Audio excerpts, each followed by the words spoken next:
Guten Tag, collectors. We have another Schuco model to come in. It's the Mercedes 200D W110. I believe I saw this model first on XLT Off-Road Bears channel, and that was a long time ago, but I finally caught up and got one for myself. Schuco is not the best brand out there. I think if you've been collecting a while, you know that. And where I live, they're overpriced. I mean, I bought this online, but it still, I think, is a little overpriced. I think I paid like $13 for this online, and then I had to pay, some shipping. So maybe this thing was like 16 bucks in the end. And for what you're getting, it's really not that great of a model. I mean, for 16 bucks, you can get a Mini GT, or possibly even like a Inno 64, or a Tarmac Hobby, or a Kyosho Blister. Almost countless better models. So anyways, so I say all that, and you might be wondering, well, why would you waste your money on this? Well, I just like classic Benzes. As you evolve in a hobby, you get the models you want first. I have most of those models now, so now I'm branching out into stuff that I never thought I would collect, and that would be classic Mercedes sedans. So Schuco is a German toy company or model company, and so they make German vehicles. If anyone can tell me of a better 1/64 scale model of this car, let me know. I'll probably buy it. But until that happens, I guess I'm gonna have to live with the shortcomings of Schuco. Okay. Anyways, got some images there to compare to.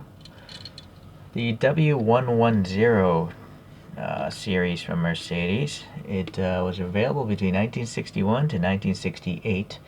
Over 600,000 of them were sold. It was the entry-level line of mid-sized cars for Mercedes, and it was nicknamed like the Fintail, or in German, the Heckfloss model. And there's a facelift in 1965, and I think that's what this is. The reason why I say that is because the packaging said 200D for diesel, a 2-liter diesel, and that engine didn't come out until the second series of cars. And I guess the indicators are moved from the front fenders to below the headlights, so that's another reason why I think this is the second generation. Or, well, not the second generation, the facelifted model. The rear taillights are supposed to be squared off, and that they do look it. Okay, so some chrome trim was revised as well. And then ultimately this ended production in 1968 and was replaced by the 115, or the Mercedes 220 or 220 diesel. Okay, so of the 200D of this model here, I guess 160,000 of these are made, and that little 2-liter engine was making around 50 horsepower. So not a speed demon, but probably quite reliable being a diesel. Alright, so that's all I learned. Let's look at this model here. We got some nice blue. It's a I'm just trying to describe the blue color, but I can't really say what it is. Medium.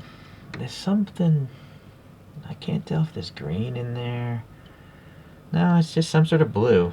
But you can kind of see as I move it around, there's a lot of orange peel on the paint. It's not a really smooth paint job done by Schuco. This is more like Hot Wheels quality of paint job. So again, Schuco, not a good value when it comes down to it. Okay, silver on the window casting seems okay. Door handles are sticking out; those are silver as well. The wheels are pretty cool looking. I mean, the Mercedes color in here and the star are really nicely done. Although this one's a bit off center, unfortunately. That one's well centered. No air passing between those little holes, but oh well, can't change Schuco's ways. And then unfortunately the silver isn't covering all the blue here, so that's too bad. The bumpers are casted in, and so that's not as well detailed as a real car. Some people like that for the durability, and I get that. If you drop this, the bumper's not going to snap off like a green light. Heck, I've seen green light bumpers off the vehicle inside the packaging. Just shipping it around, I guess, works some of the parts loose on a green light.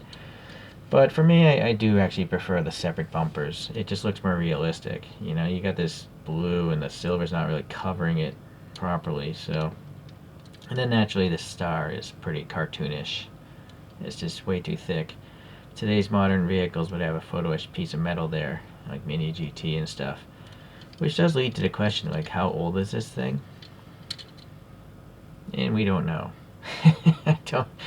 Unfortunately, there's no copyright date here, so we have no idea when this mold was first made. Okay, well, at least it's got the scale, and then nicely it's screwed together. So if there was a problem, or if you want to modify it, you could. I think it does roll pretty well. Yeah, it does. Okay.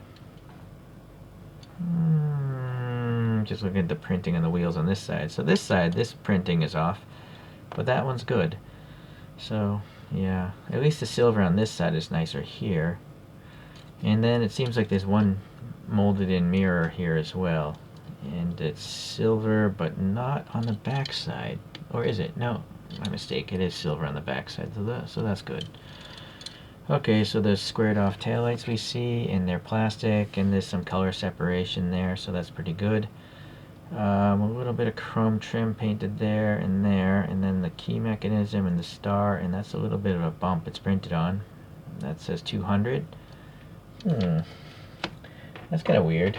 I mean, it just says 200, but the packaging says 200D. The photograph we looked at says 200D. So this isn't accurate. They either need to change the packaging to say 200 or add a letter D here. Strange. Okay. Yeah, again, this is definitely like a Hot Wheels casting. A lot of scratches and stuff. Or essentially the paint isn't thick enough to cover the scratches. Okay. Well, anyways, look at the molded windows. And then any sort of muffler. Yeah, silver muffler, part of the casting, painted silver, and that little tip is suspended, so that's pretty nice. Okay. Alright, so I guess try to get a look at the interior. Luckily we got some tall windows, so I don't even think we're going to need a flashlight because the interior is a light color. So that's great. There's the steering wheel. The door panel way over there. Unfortunately there's a lot of distortion in a molded window, so darn. I don't, well, you know what, let me get the flashlight. Maybe that'll help the camera focus better. Well, there's some molded in ribbing there on those seats. I kind of feel like that, is that a wind down window? It's hard to tell because the windows are so distorted. Oh well. How about this side, anything? Pretty plain glove box there, I guess that makes sense.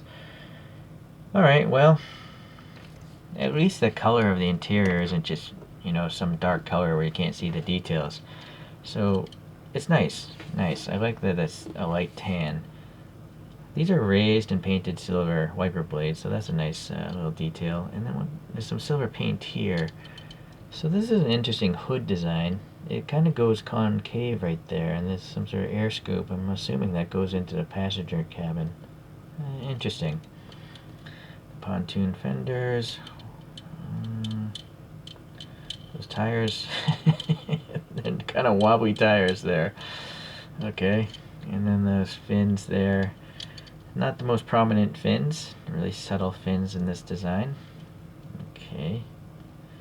Well, again, it is what it is. It's a Schuco. It's a little overpriced, I think, compared to the newer brands out there, but it's still a pretty neat looking classic Mercedes, so I'm okay with it. So let's compare it to a couple other ones here. And pull up the photos here. So this is a Hot Wheels with some 3D printed hubcaps. And this is another Schuco. This is the predecessor, I believe. I think that's the model that came out before this one. In real life, that is. So that other one has a darker, it's got a brown interior. But oddly, there's no silver paint on the badge on that one. And it looks like it has a smaller star. So, I don't know. If I had to guess, maybe Schuco released this later after this one. Because the star itself is smaller, which looks a little more accurate, I think. This star is so big, it looks like something Mr. T would wear.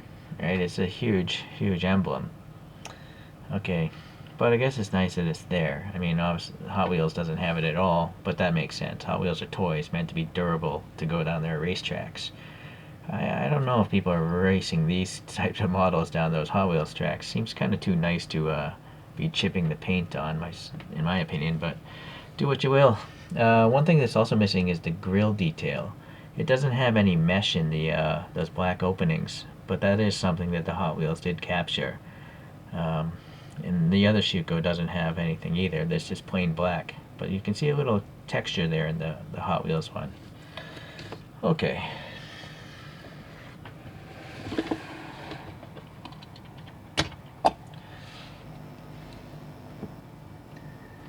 So in summary, if you like classic Mercedes, I'm not sure how many other choices you're going to be able to choose from. I don't know many other brands making classic Benzes.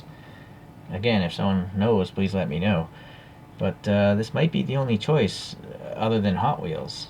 So, well, I gotta say, in the defense of Hot Wheels, they're pretty nice for the price. These Benzes that they've been producing of recent.